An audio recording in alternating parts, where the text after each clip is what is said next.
Good morning. मैं ध्रुव झा। आज का टॉपिक है प्रदूषण के कारण एवं निवारण। सबसे पहले प्रदूषण आज की प्रमुख समस्या है।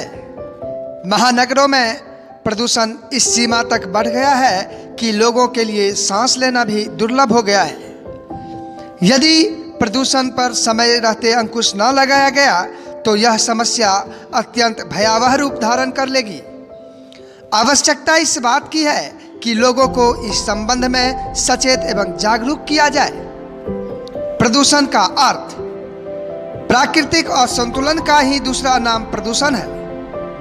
मानवीय हस्तक्षेप से जब प्रकृति के किसी एक घटक यानी तत्व की मात्रा निश्चित मानकों से कम या अधिक हो जाती है तो प्रकृति में असंतुलन उत्पन्न हो जाता है, जिसे प्रदूषण कहा जाता है। पृथ्वी पर प्रदूषण क्यों प्रारंभ हुआ, इस संबंध में विद्वानों का भी मत विभिन्न है, किंतु यह सभी स्वीकार करते हैं कि इसका एक प्रमुख कारण जनसंख्या विस्फोट है। जैसे जैसे जनसंख्या बढ़ती गई, जंगल कटते गए, नगर बसते गए, औद्योगिकरण प्रारंभ हुआ और प्रदूषण की समस्या उत्पन्न हो गई। सबसे पहले हम लोग बात करते हैं प्रदूषण के प्रकार के। सामान्यतः प्रदूषण वो 5 प्रकार के होते हैं। नंबर 1 वायु प्रदूषण, नंबर 2 जल प्रदूषण, नंबर 3 ध्वनि प्रदूषण, नंबर 4 मृदा प्रदूषण, नंबर 5 रेडियोधर्मी प्रदूषण। इनमें से प्रत्येक प्रदूषण वो मानव जीवन के लिए हानिकारक है। अतः प्रदूषण के इन प्रकारों के बारे में जानना और उसकी रोकथाम के लिए उपाय करना परम आवश्यक है। सबसे पहले हम बात करेंगे वायु प्रदूषण। वायु प्रदूषण का तात्पर्य है वायु में हानिकारक गैसों का अनुपात अधिक होना। सामान्यतः वायु में अनेक प्रकार की गैसें एक निश्चित अनुपात में होती है, किंतु यदि किसी कारण से यह अनुपात बिगड़ जाए, अर्थात वायु की भौतिक रासायनिक संरचना में गड़बड़ी आ जाए, तो पारिभाषिक दृष्टि से यह कहा जाएगा कि वायु वो प्रदूषित हो गई है। स्वच्छ वायु जीवन के लिए परम आवश्यक है। यदि दूषित सांस ली जाएगी तो मानव स्वास्थ्य पर बुरा प्रभाव पड़ेगा और वह अनेक प्रकार के रोगों से ग्रस्त हो जाएगा। अब बात करते हैं वायु प्रदूषण के जो प्रमुख कारक है, यानी जिसके कारण होता है।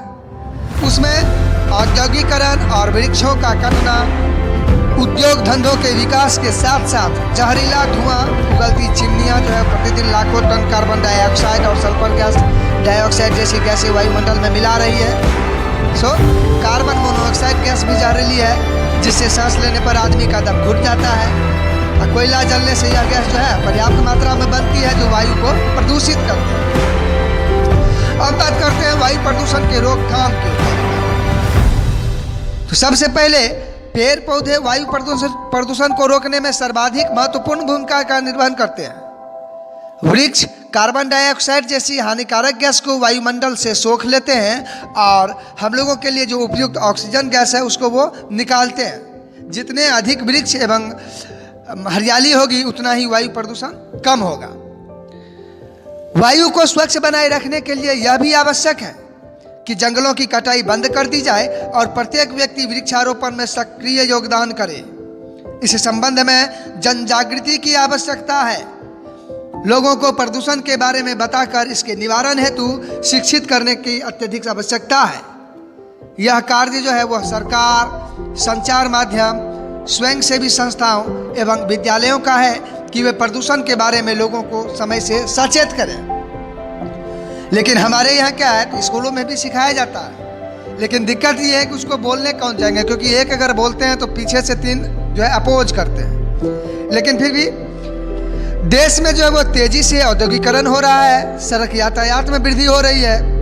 2 पहिए, 3 पहिए, 4 पहिए, यहाँ की तक कि 12 पहिए पेट्रोल या डीजल का उपयोग करते हैं। सड़कों पर निरंतर धुआं उगलते हैं। वातावरण प्रदूषित है कि लोगों को साफ हवा भी सांस लेने को उपलब्ध नहीं हो पा रही है। इस बात की आवश्यकता अनुभव की जाने लगी है कि प्रत्येक नागरिक प्रदूषण की समस्या को दूर करने में अपना योगदान जरूर करे। अब बात करते हैं जल प्रदूषण। जल प्रदूषण का प्रमुख कारण जो है वो नदियों में कारखानों के द्वारा उपयोग में लाए गए दूषित जल का मिल जाना है। जैसे फैक्ट्री वगैरह से जो दूषित जल निकलते हैं वो यदि नदियों में जाके मिल जाए, जैसे कानपुर में गंगा नदी में तमाम नाले जो है ऐसा गंदा पानी डालते हैं जो चमड़े के कारखानों से निकल कर आता है और जिसमें तमाम रासायनिक पदार्थों के अवशेष रहते हैं। इसी प्रकार अगर मथुरा में भी देखें तो यमुना नदी में भी जल प्रदूषित है, क्योंकि मथुरा में जो है सारी छपाई में प्रयुक्त होने वाले जो रसायन हैं वो गंदे पानी के साथ जो है मिलकर नालों द्वारा यमुना जल में मिल जाते हैं। यही नहीं, अभी तो बहुत सारे सड़े गले सब भी नदियों में प्रवाहित कर दिए जाते हैं, जिससे जल प्रदूषित हो जाता है और फिर से इसे पेयजल के रूप में प्रयुक्त नहीं किया जा सकता। कभी कभी तो यह दूषित जल सिंचाई के लिए सब्जी के खेतों में प्रयुक्त होता है और तब सब्जी में घुल मिलकर ये रसायन जो है मनुष्य को पीलिया हो गया, हैजा हो गया, ये सब रोग को जन्म दे देते हैं। उसके बाद बात करते हैं जल प्रदूषण के रोकथाम के उपाय के बारे में। सबसे पहले जल प्रदूषण को रोकने के लिए सरकार को जो है कानून बनाकर गंदे पानी को नदियों में डालने पर रोक लगा देना चाहिए। वैसे सरकार इस दिशा में प्रयत्नशील है और गंगा सफाई अभियान के अंतर्गत सरकार ने टेनरी आदि से निकालने वाले जल को जो है साफ करने के बाद ही नदियों में डालने के लिए औद्योगिक इकाई को विवश किया। ठीक इसी प्रकार से वायु प्रदूषण को रोकने हेतु सरकार ने कानून बनाए हैं, जिसमें कारखानों की चिमनी की एक न्यूनतम ऊंचाई निर्धारित की गई है और ऐसे फिल्टर लगाने का प्रावधान किया गया है जो हानिकारक रसायन एवं गैसों को रोककर शेष गैसों को वायु में मिला। इस कानूनों का कड़ाई से पालन किया जाना चाहिए। सरकार यद्यपि इस दिशा में सचेष्ट है तथापि सभी अपेक्षित जन जागृति में नहीं हो सकती। इससे अगला होता है ध्वनि प्रदूषण। ध्वनि प्रदूषण का सामान्य अर्थ है शोरगुल, जिसको हम लोग हल्ला बोलते हैं। यानी बेतहाशा बढ़ती हुई जनसंख्या ने ध्वनि प्रदूषण को जन्म दिया है। शोर जब एक निश्चित सीमा से अधिक हो जाता है तो व्यक्ति उसे सहन नहीं कर पाता और तनाव तथा बेचैनी को जन्म देता है। इससे मनुष्य के नाड़ी तंत्र पर तथा दिमाग पर बुरा असर पड़ता है। उसकी श्रवण शक्ति भी प्रभावित होती है। कारखानों में जहां शोर अधिक होता है तथा हवाई अड्डों के आसपास रहने वाले लोगों में ध्वनि प्रदूषण के कारण अनेक प्रकार के रोग उत्पन्न होते देखे गए हैं। कारखाने की मशीनों का शोर, सड़क पर चलते वाहनों के इंजनों की आवाज, horn, loud speaker, music system आदि से ध्वनि प्रदूषण होता है। तो इसे रोकने के लिए जो है शोर के मूल स्रोत पर ही रोक लगनी चाहिए, तभी प्रदूषण से मुक्ति मिल सकती है।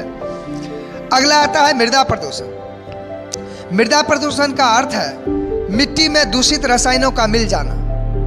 कीटनाशक दवाइयों का प्रयोग करने से तथा नाना प्रकार के उर्वरकों का प्रयोग करने से मृदा प्रदूषण होता है। मृदा मतलब मिट्टी। यदि इनका संयमित प्रयोग किया जाए और निश्चित सीमा से अधिक प्रदूषित मिट्टी को उपज के लिए प्रयुक्त न किया जाए तो इसके दुष्प्रभावों से बचा जा सकता है। उसके बाद रेडियोधर्मी प्रदूषण। रेडियोधर्मी प्रदूषण सबसे अधिक हानिकारक है। परमाणु ऊर्जा के लिए जब परमाणु विखंडन किया जाता है तो उससे अनेक प्रकार की जो है रेडियोधर्मी किरणें निकलती है जो वातावरण को प्रदूषित कर देती है। इसका प्रभाव मानव जाति के लिए अत्यंत हानिकारक है। रूस में जो है चेरनोबिल में जो है परमाणु बिजली घर में हुई दुर्घटना से जो प्रदूषण फैला था उसने सैकड़ों आदमियों की जान ले ली। परमाणु बम का जो है प्रयोग करने से जापान के 2 नगर जो है द्वितीय महायुद्ध में नष्ट हो गए और वहाँ फैली रेडियोधर्मिता का प्रभाव जो है वो देख सकते हैं कि अभी भी समाप्त नहीं हो सका। परमाणु बिजली घरों में सुरक्षा के बेहतर उपाय करके और परमाणु अस्त्रों के निर्माण और प्रयोग पर पाबंदी लगाकर इस प्रदूषण से बचा जा सकता है।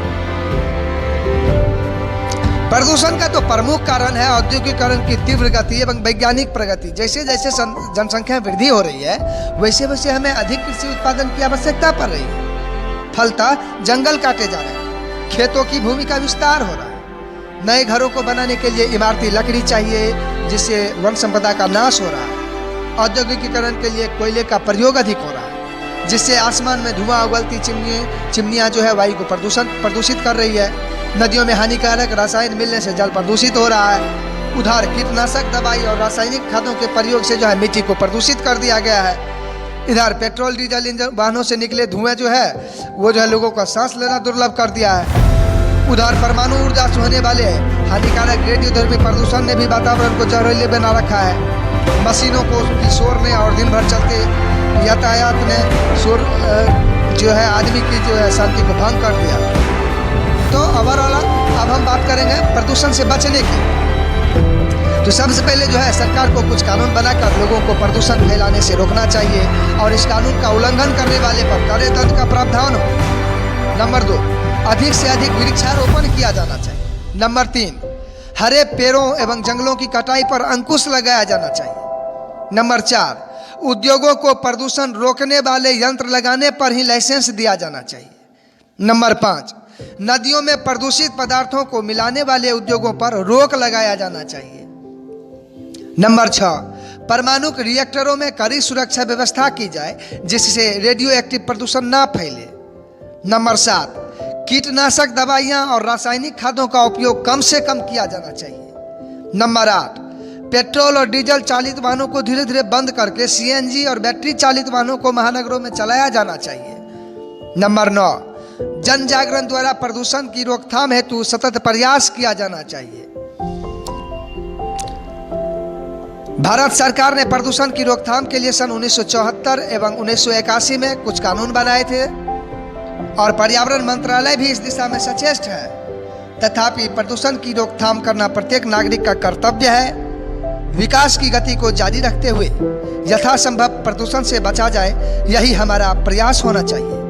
तभी हमारी वर्तमान एवं भावी पीढ़ियों का भविष्य सुरक्षित हो सकता है। आज के टॉपिक में इतना ही, मिलते हैं अगले टॉपिक में। तब तक के लिए जय हिंद।